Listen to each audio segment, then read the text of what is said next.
A graça e a paz do Senhor Jesus. Iniciaremos agora a terceira aula da disciplina Pentateuco e Livros Históricos. Nesta aula, nós trataremos ou estudaremos sobre o livro do Êxodo. Como nós mencionamos e falamos na aula anterior, quando o livro do Gênesis termina, o povo de Israel ou os filhos de Israel estão no Egito, num tempo em que José era o governador. Então, podemos entender que os primeiros anos, ou estimado aí entre aproximadamente 150 anos da presença do povo de Israel ou dos filhos de Israel no Egito, eles viveram em paz. Porém, as coisas mudam drasticamente a partir do relato do livro do Êxodo. A propósito do termo Êxodo, ele significa saída.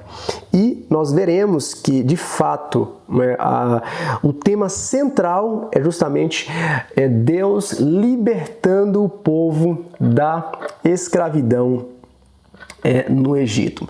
Nós geralmente lemos sobre a escravidão como sendo aí um período completo de 430 anos, porém devemos entender que o período de fato de opressão pode ser estimado aí entre 280 e 300 anos, mas o período completo, de fato, são 430 anos. Eu digo isso porque devemos descontar o período em que o povo de Israel, ou os filhos de Israel, as tribos de Israel, permaneceram ali em liberdade nos dias de José. Porém, a situação do Egito muda quando,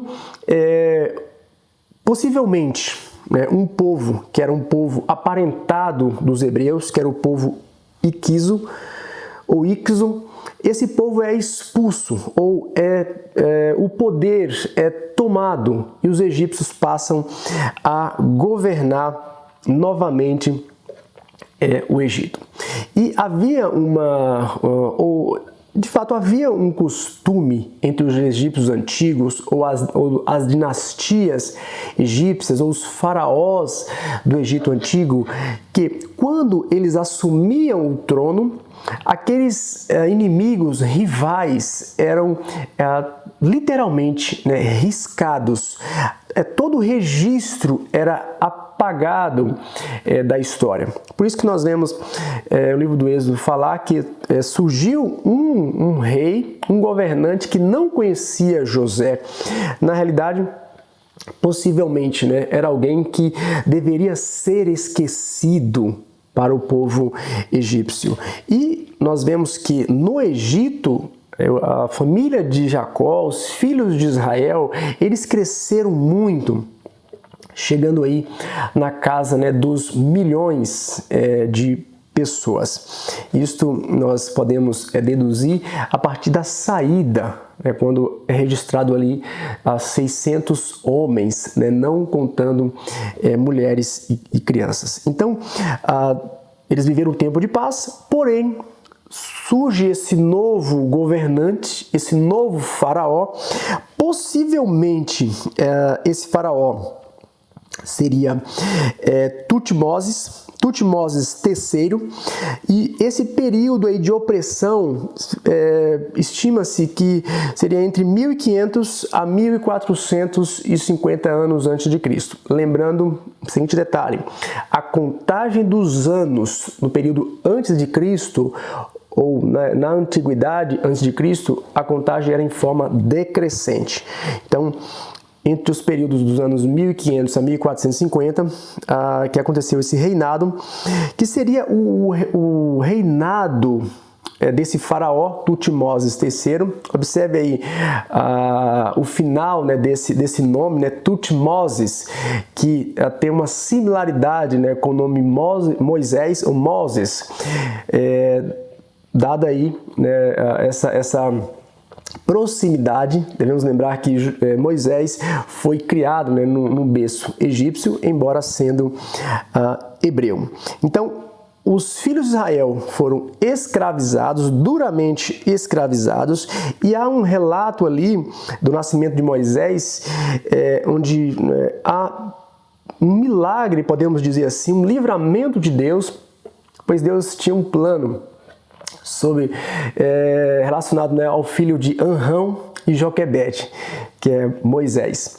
É uma criança que nasceu no momento em que o faraó ordenara a morte de todos os bebês meninos dos hebreus. Pois o faraó temia que, uma vez que os hebreus crescendo em população, pudesse se aliar com os inimigos e destruírem ou tomarem o poder do Egito. Então, esse faraó ordena a morte das crianças, mas por um agir de Deus, nós vemos claramente Moisés vai parar na casa da filha de faraó. E nós vemos ali, né, Deus provendo que a própria mãe de Moisés cuidasse, né, do seu filho até uma certa idade. Partindo daquela idade, Moisés é criado num contexto, né, da sabedoria, da ciência, da religiosidade, de tudo aquilo que envolve o poderoso império ou a poderosa civilização egípcia desta época. Então, Moisés é instruído, né, nesse contexto, mas as coisas começam a mudar, né? Quando, por volta aí, né, dos seus 40 anos, e nós vemos que a vida de Moisés, né, é sintetizada em 3 períodos, que seriam 3 períodos de 40 anos, né, 40 anos vivendo no Egito, 40 anos vivendo no deserto ou em Midian, e 40 anos de novo lá no deserto, agora na trajetória para Canaã. Então, num dado momento em que Moisés fica sensibilizado com o escravo hebreu que está sendo agredido, Moisés ataca um soldado egípcio, mata-o, e aquela situação poderia levar Moisés à morte, pois ele matou um cidadão egípcio, um soldado egípcio. Então, naquele momento ele foge e se hospeda na casa de Jetro, em Midian. E lá Moisés constitui família e, próximo aí, né, dos seus 80 anos, Deus o chama para uma missão que seria, aos olhos humanos, né, uma missão impossível. Porém, Deus não traz dúvidas ou incertezas quando escolhe Moisés. Deus diz a Moisés que enviaria para libertar o povo dele. Então, embora o Egito, naquele momento, estivesse num apogeu do poder, era uma nação, ou era um reino poderoso, um império poderoso, mas Deus agiu, como nós veremos em seguida, para libertar o seu povo, para cumprir a promessa feita a Abraão alguns séculos atrás. Então, Moisés, mesmo ali tentando se esquivar do chamado, Deus diz para Moisés ir falar ao povo, falar ao faraó para libertar o povo. Mas Deus já havia alertado Moisés que faraó só libertaria com uma manifestação poderosa, pois Deus já havia dito para Moisés que não seria fácil, mas ele mostraria que não seria por uma ação humana, por uma vontade humana, mas por uma vontade do Senhor.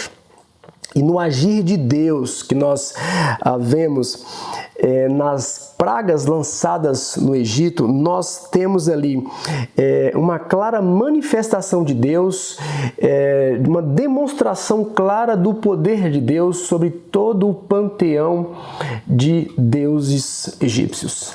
Estima-se que no Egito Antigo havia em torno de 1.500 divindades. Então, você pode imaginar que qualquer coisa, né, do mundo, né, natural, né, dos astros, dos animais, da terra, da água, do ar, tudo poderia ser para os egípcios uma divindade. E até mesmo o próprio faraó se autodenominava divino ou filho dos deuses. Então, a ação de Deus em enviar pragas é uma clara demonstração do poder de Deus, mostrando que as crenças egípcias ou os deuses egípcios eram meras invenções, criações da mente e não tinham qualquer poder diante do agir do Deus de Abraão, Deus de Isaac, o Deus de Jacó. Por isso que ao analisarmos cada praga, ou quase todas as pragas, poderíamos, além de uma clara e evidente, né, grandeza de Deus, superioridade de Deus contra aquilo que de fato não eram deuses, mas algumas pragas mostram claramente como o poder de Deus confronta um Deus específico dos egípcios, mostrando que nem mesmo os falsos deuses poderiam livrar os egípcios da mão poderosa do Senhor. Então, a primeira praga, por exemplo, que foi a praga da água se transformando em sangue, né, onde todas as águas do Egito e o rio Nilo, que era um rio sagrado, que seria, né, a personificação de uma divindade denominada Hapi. Nós vemos que esse Deus Hapi nada pôde fazer, né, diante desse agir de Deus. A praga das rãs é uma ação, né, aí clara, né, contra uma divindade também egípcia, que seria uma deusa egípcia, que seria uma deusa com a cara de rã, denominada Ejet. Nós vemos também como o poder de Deus foi manifesto ali e aquilo que para eles era uma divindade se tornou um grande incômodo. Pensa numa quantidade aí enorme, milhares de rãs invadindo casas, invadindo todo o espaço da vida das pessoas, né, todo o ambiente, né, da vida das pessoas, camas, cozinhas e etc. Como foi muito incômodo. Então, um Deus que eles cultuavam, naquele momento se tornara aí um grande problema. Não foi diferente em relação à praga dos piolhos, que mostra que embora os sábios, os magos, os feiticeiros egípcios pudessem agir com mágicas, com enganos a partir das suas artes, e até mesmo o agir de Deus ali contraria a falsa sabedoria egípcia, daquilo que eles atribuíam a um chamado Deus de nome Tote, que seria, né, o Deus do conhecimento, mas eles não puderam mudar aquela realidade, né, de sofrimento, pois o poder de Deus era e continua sendo, né, superior às falsas divindades egípcias. E eu quero fazer um último destaque, pois cada praga ou cada manifestação, né, de Deus era um confronto ou a um Deus específico ou ao conjunto, né, de crenças, né, de pensamentos egípcios acerca, né, de suas divindades ou da sua própria religião, que nada pôde fazer para livrá-los da mão poderosa do Senhor. Então, quero destacar a última praga, que seria a morte dos primogênitos. Aqui, Deus mostra ao faraó que se autodenominava divino, ou filho, né, de Ra, ou filho de Amon-Ra, este que teve o seu filho, né, atingido pela última praga, né, não pôde fazer coisa alguma, não pôde reverter o agir de Deus, né, uma vez que o poder de Deus foi manifesto. E esse agir de Deus foi algo que Deus havia dito a Moisés. No livro de Êxodo, capítulo 12, no versículo 12, Deus diz assim a Moisés: naquela mesma noite passarei pelo Egito e matarei todos os primogênitos, tanto dos homens como dos animais, e executarei juízo sobre todos os deuses do Egito. Então, lembra que falei agora há pouco?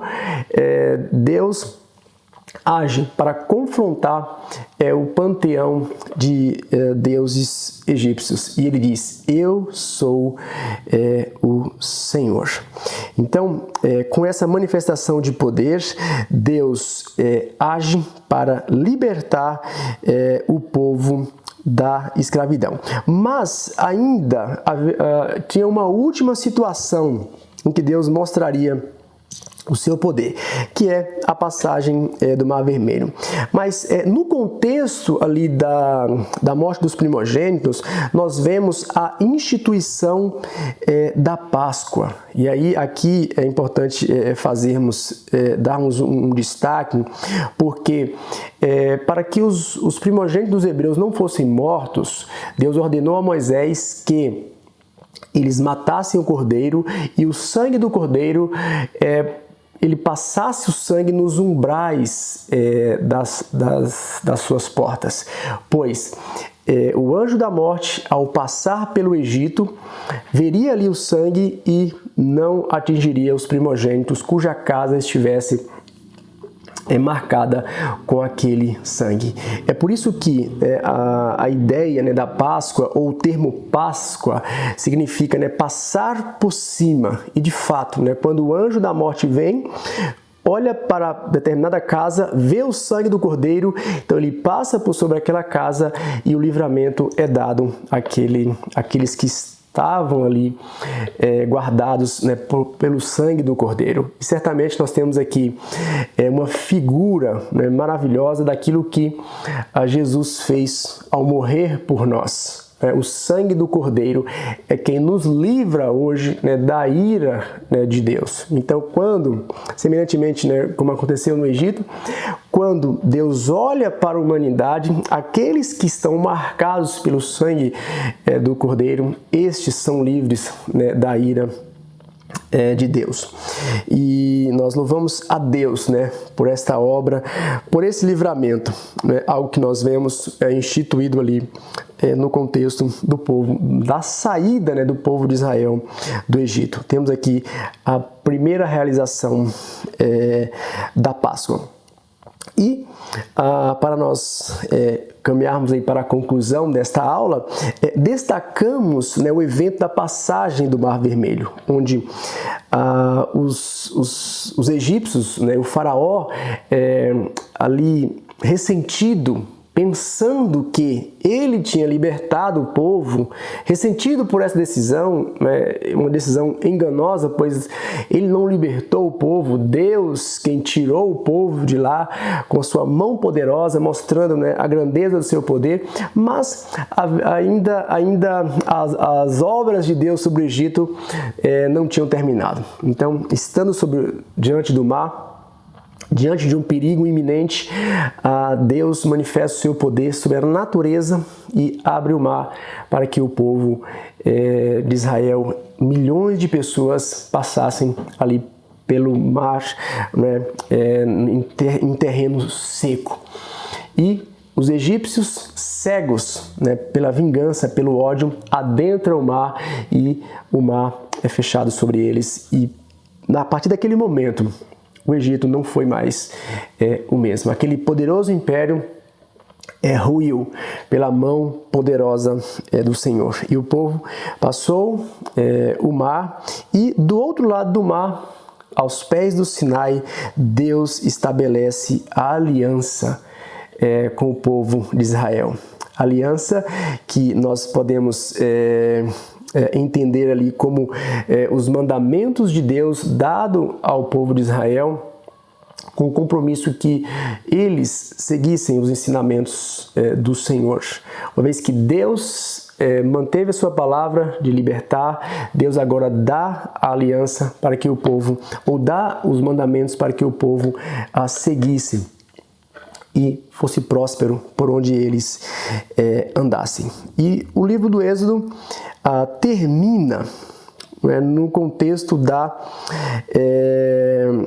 organização do tabernáculo, a inauguração do tabernáculo. Então observe aí esta imagem nesse slide. Nós temos aí um retângulo, e bem lá bem lá ao fundo, o local que seria onde estaria a arca da aliança, onde Deus se manifestava ao sumo sacerdote, diante do povo, onde a glória de Deus se manifestava. E aqui é instituído todo o sistema de sacrifício do povo de Israel no Antigo Testamento, até a construção do templo, que nós veremos lá quando tratarmos dos reis de Israel, mais especificamente sobre Salomão. Então, há um simbolismo muito interessante em torno do tabernáculo. Ele fala da presença de Deus entre o povo, e uma presença gloriosa, denominada como Shekinah, a manifestação da glória de Deus. Então significa Deus presente, habitando entre o povo através desse tabernáculo. Então Deus está próximo do povo. Então, através do tabernáculo, o povo é ensinado a como deve cultuar, como deve cultuar a Deus. E aqui nós temos uma figura de Cristo, uma vez que Cristo veio até nós, veio habitar entre nós, o Verbo que se fez carne e habitou entre nós. Da mesma forma que Deus aparecia em sua glória, nós vimos a glória do Pai por meio do seu Filho unigênito, aquilo que é registrado no Evangelho de João. Então, concluímos aqui com o povo de Israel aos pés do Sinai. Na próxima aula, nós daremos prosseguimento tratando sobre a continuidade da trajetória do povo na caminhada para a Terra Prometida. Que Deus abençoe a sua vida.